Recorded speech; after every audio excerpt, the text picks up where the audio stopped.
بەناوی خوای بەخشەندە و میهرەبان. سڵام عەلەیکم و ڕەحمەت اللهی وبەرەکاتوه. هیوادارم نوێژ و ڕۆژ و تاعەتی هەموو لایەک قبوڵی خوای میهرەبان بێت. بەڕێزان، لە هەڵقەی 12هەمی ڕێوڕەسمی شارستانی ئاگەیشتینەوە خزمەتتان، تکایە هاوڕێمان بن.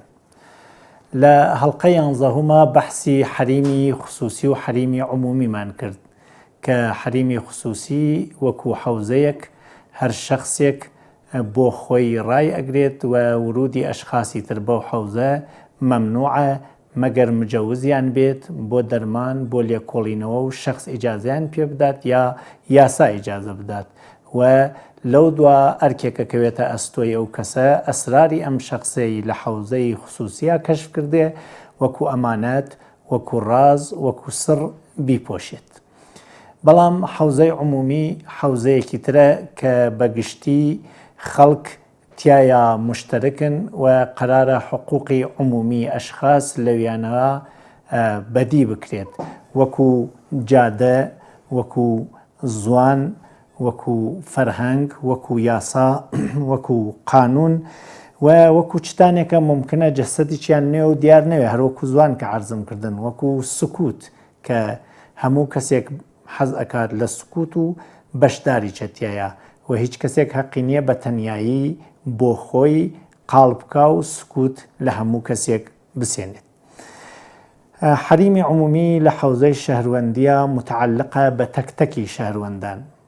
لە حەریمی خصوصیە ممکنە بەعزێک شتێل فرە گرنگ نەوێت، وەکو کەسێک لە ماڵی خۆیان خۆراک بخوا و ئەشخاڵەکان بپشێنێتە ناوی ماڵ، یا لە سەیارەکەیە پستە بخوا و تۆکڵەکەی بکاتە ناوی سەیارەکەی. حەوزەی خصوصی خۆیە هەر چۆنێ حەز ئەکات، وەکو چۆن ئەچواتە حمام خۆی ڕووتەکات و عیبی نییە، بە شەرتێک مزاحمەتێک بۆ کەسێک ایجاد نەکا.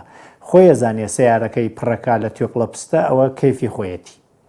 بەڵام شار حەوزەی عمومیە، هەروە لە ماڵە دوای هەر سفرەیەک سفرەکە خڕ ئەکەنەوە و کۆی ئەکەنەوە و ماڵ پختەکەن، انتظارمان ئەڕوات ماڵی گەورەتری هەر شخصێک کە شارە وەختێ پیایە ئەڕۆین خاوێنیەکەی ڕابگرین، تەمیسی بکەین و ئالوودەی نەکەین. ماڵ هینی خۆتە شەشتانگ هەر چۆنێ مەیلی و بێژیانی تیاکەی. شار شەشتانگینی خۆت نییە، ئەگەر 1000 کەسی تیاوێ ئەیکەینە 1000 دانگ و 1 دانگی هی تۆس و 999 دانگی هینی خەڵکە. لەم شەریکیە ناوێت تۆ خەیانەت بە شەریکەکانە بکەی. حەوزەی عمومی وەکو نزافەتی شار ئەبێ مشارەکەتی تیا بکەین، ئێمەش بە سەهمی خۆمان بۆ خاوێنی ئەو شارە هەوڵ بدەین. کەوابوو کەسێکە خەریکە ڕانندگیە کات و لە شیشەی سەیارەکەیەوە تۆکڵی خۆراکیەکان نەخاتە ناوی شار، هیچ بەشداری نەکرێت لە حەوزەی عمومیە، خەریکی تەجاوز بە حەوزەی عمومیە و کارەکەی کارێکی نامەدەنی و ناشارستانیە. حەوزەی عمومی زۆرە، ئەگەر بێژین کامانە شاید ژمارەکردنیان شەکەتمان بکات، بەڵام چەندانیان ئەخێنە بەرچاو وەکو ئەرکی شارستانی ئەبێت لەو حەوزە ئێمە ڕعایەتی حقوقی عمومی بکەین. هەروە پێشتر وتم یەکێ لەو شتانە کە لە حەوزەی عمومیە باسی ئەکرێت سکوتە. ئێمە هەمومان بۆ خوێندن، بۆ ئیسراحەتکردن، بۆ ئارامش و بۆ ڕفرش بوونەوە و تازە بوونەوە احتیاجمان بە ئیسراحەت و سکوت هەیە. کەسێکە بە بێهودە هۆرنی ماشینەکەی لێدات، قاڵەکە و شادی ئەکات، یا تەکی دەراوسەیە لە وەختی قسەکردنا دەنگ هەڵەوڕێ و یا شەڕ و قاڵ دەست پێەکە و مزاحمەت دروستەکە، بە تەنیا بە حەوزەی عمومی و بە حەوزەیەکە هەمووی خەڵک پاراستویانە تا سکوت دروست بێت تەجاوزەکە و بە قاڵکردن سکوتەشکێنێ و مزاحمەت بۆ هەموو کەسێک ئیجادەکە. بۆیە ئەبێ هەر لە مناڵیوە مناڵەکانمان فێر بکەین بە ئاهۆنی قسە بکەن، بە بێهودە تەقەمەنی نەتەقێنن، قاڵ نەکەن، هۆرن لێ نەدەن و ئازار بۆ بەرانبەر دروست نەکەن. یەکێکی تر لەو شتانە کە جزئی حەوزەی عمومیە و هەر ڕۆژ ئێمە ڕێمان پێیەکەوێ و پێویستیمان پێەیە کۆڵان و شەقام و پارکە گشتیەکانە. کەسانێکە لە کۆڵانە ڕێگە لە خەڵکەوەسن بۆ خان و خاسکردن، بۆ فرۆشتنی جنسەکانیان ئەینەنە سەر شەقامەکان، کەسانێکە سیارەکانیان ناڕێک لەسەر خیابانەکانە گیرەدەن و ڕێگە لە خەڵکی ترێرن، کەسانێکە لە پارکەکانە قاڵ ئەکەن و کەواوەکەن و دووکەڵەکەن و بە شێوەیەک ئازاری چواردەورەکەیانەدەن، ئەوە دیارە خۆشیان نییە کە ئەمە حەریمی خصوصی نییە، بەڵکو حەریمی عمومیە و مافی خەڵکە خەریکن پێشێلیەکەن و پێشێلکردنی مافی خەڵک نیشانەیەکی جوان نییە بۆ ڕێوڕسمی شارستانی. یەکێکی تر لەو شتانە کە حەقی گشتیە و هەمومان بەشدارین تایە و پێچی نازانین هەواس، ئەو هەوا کە هەر ڕۆژ هەڵیەمژین و تەنەفوسی تیاکەین. زۆر کەسێک ئالوودەگی هەوا نەفەس کێشانی بۆ سەخت دەکات و ژیانی قورسەکات و ڕەنگە ئەگەر ئاسمی بێت بیواتە نێزیکی مردن بەشک و بیچی کوژێت. ئێمە بە بۆنەی نەورۆز و بە بۆنەی شادیەکان و بە بۆنەی خۆشیەکان و زۆر کات ئاگرەکەین و دووکەڵەکەین، تەقەمەنیە تەقێنین، شلوخکاریەکەین، هیچ تەقەمەنی سکوتەشکێنێ دووکەڵ و تۆز و بڵخاخێکە دروستەکەین، حتا سەم و عەترێکە بێهودە ئەیدەین لە خۆمان و پێویست نییە ئەگەر کەمکاریتیان نەکەین و کەمی نەکەین و ڕەنگە تەجاوز بە حەریمی عمومی بێ و ئازاری کەسێک بدات کە هەناسەیەک ئەکێشێ ئێمە هەناسەکەمان بۆی دووکەڵاوی و تۆزاوی کردێ. یەکێکی تر لەو شتانە کە ئەبێ بەرچاوی بکەین کە حەوزەی عمومیە فەرهەنگ و ئاداب و ڕسومی وڵاتەکەمانە. ئێمە ئاداب و ڕسوم خۆمان دروستمان نەکردێ، زوان خۆمان دروستمان نەکردێ.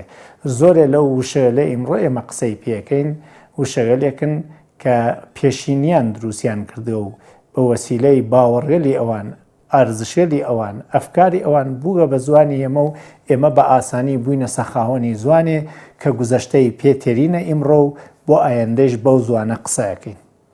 کەسانێکە پارێزگاری لە زوانی خۆیان ناکەن، زوانی دایکیان بێڕێز ئەکەن و لە ترسی زوانێکی زاڵترا واز لە زوانی دایکیان تێرن و پەنا ئەوەنە زوانێکی غەریب و بە عنوانی زوانی دووەم ئەو زوانە ئەناسرێ، بەڵام ئەوان وەکو زوانی ئەوەڵ تەعامڵی تەکاکەن بە مناڵەکانیان، بە فەرهەنگیان، بە کولتوریان زوڵمێک ئەکەن کە زوڵمەکە ڕەفتارێکی نامەدەنیە و بەعەسەوێت ئەدەبیاتی ئەو وڵاتە لە توولی تاریخا ئەگەر هەروە تەعامڵی تەکا بکرێت غەریب بێتەوە و ڕۆژێک زوانی خۆیان بە تەرجمە لێ حاڵی بوون.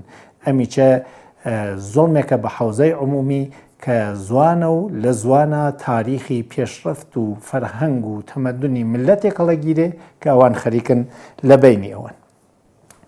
یەکێکی تر لەو شتانە کە لە حەوزەی عمومیە ئەبێ باسی بکەین بەحسی یاسا و قانونە.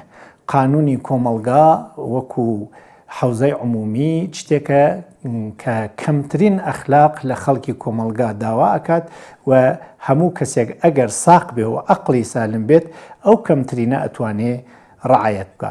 کەسانێکە قانون ژێرپێیەکەن بێنەزمی دروستەکەن و لە جێگایەکە ژیانی کۆمەلگا تووشی گرفت و چەڵەماکەن.